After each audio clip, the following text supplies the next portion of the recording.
So the connection that I made with this Ziploc bag filled with air is that it kind of looks like a balloon. You can picture it with like a little string down here, and if it was floating upwards. A balloon is really similar to this because a balloon is a solid container, just like this Ziploc is. If it didn't have any air in it, it's a solid container, and it's just really thin. And the balloon is filled up with gas. It's not the type of gas that I breathe, but it's called helium, and it makes the balloon float upwards. For the rest of the school year, we're going to be doing a weather graph. I'm going to explain it in another video so that there's no confusion here. And today I've marked that it's cloudy, and I'll explain that in another video. So we're going to be doing that. So keep your eyes peeled for a weather graph video. So last video we talked about how air is a gas, and it's one of the states of matter: a solid, a liquid, and a gas. And I have another video going over the states of matter. If you want to see ice go from ice to water, then to steam, you're going to want to watch that one. So air is matter, and it takes up space. But air can also make things move.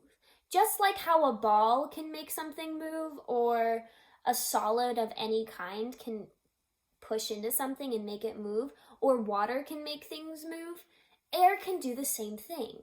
It's called moving air, or wind. So we're outside right now, and look at this tree. I'm not touching it, but how is it moving on its own?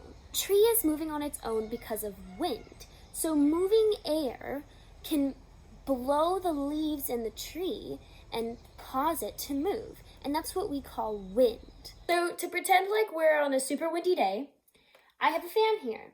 And a fan moves air.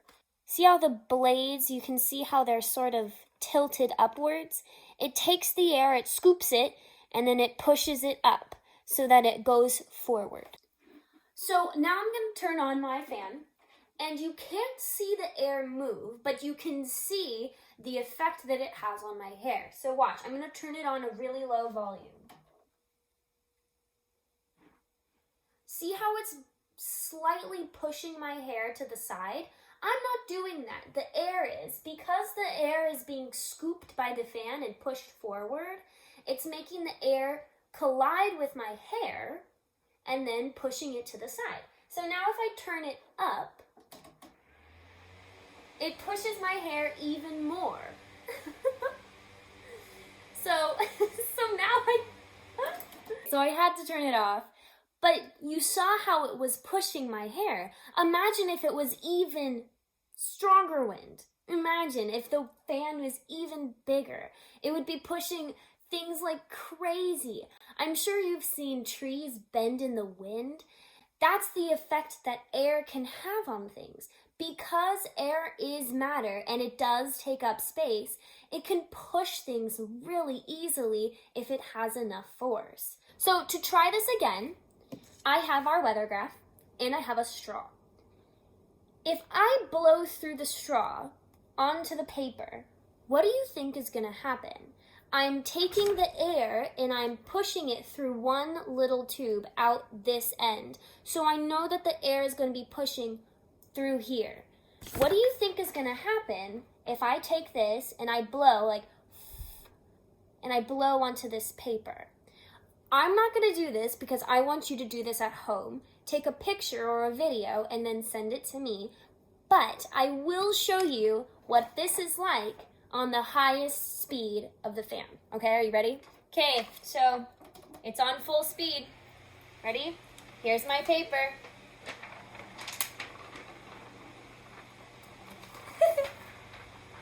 Okay, what's going to happen if I let go of it? So it flew all the way over there. So you saw that this traveled really far, right? So that's one way that we can tell that air has force and it takes up space. Another way that we can figure out that air has space is if we blow this up again. So this is all blown up. If you see, I press on the sides it goes in just a little bit where there's not enough air. And then it reforms its shape, the air goes back to push all the air over here when I push over here.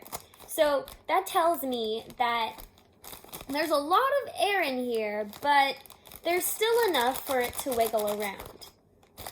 So if I squeeze this super duper tight, what do you think's gonna happen to all the air that's inside of here? I'll show you next video. Next video, I'll do this experiment. But I want you to make a hypothesis and see if you can guess what's gonna happen if I push this really, really tight. What's gonna happen to all the air that's inside of here? See, if I push it really softly, see what happens? So based off of what you see, what do you think is gonna happen if I squeeze it super duper tight? So for figuring out the plastic bag, what I want you to do is either draw a picture, write something, however you want to show me what you think is going to happen, or you could make a video explaining what you think is going to happen, or what you could do is you could make a video doing the experiment yourself and have your parents film it for you. So you can do any of those things and then send those to me, and I want to make sure that you give those to me by Friday. So thanks for watching our second science video. Your assignments will be posted down below. And all you'll have to do is start the weather graph, figure out what's going to happen to that plastic bag, and do some of the science experiments from the week. And send those all to me, and I'll see you next time.